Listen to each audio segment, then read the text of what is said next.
Però hem de verificar tota la informació que consumim? No. De fet, no tota la informació és verificable.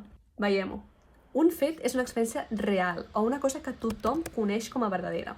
Per tant, un fet el podem comprovar i el podem verificar. És a dir, podem demostrar si és verdader o si és fals. I com ho demostrem? Doncs a través de les proves i de les dades.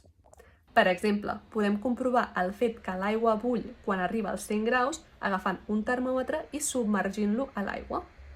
Quan mirem el termòmetre i veiem 100 graus, veurem alhora que l'aigua també està bullint. Per tant, podrem dictaminar el fet que l'aigua, quan arriba als 100 graus, bull.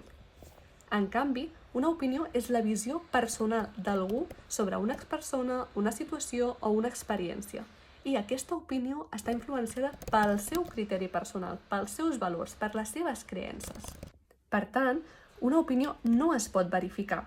Per exemple, si algú diu que l'aigua és més bona freda que natural, no tenim manera de comprovar si això és cert o no. Per què? Perquè estem parlant d'una opinió, estem parlant d'una afirmació que es fa en base al criteri propi de la persona que es beu l'aigua.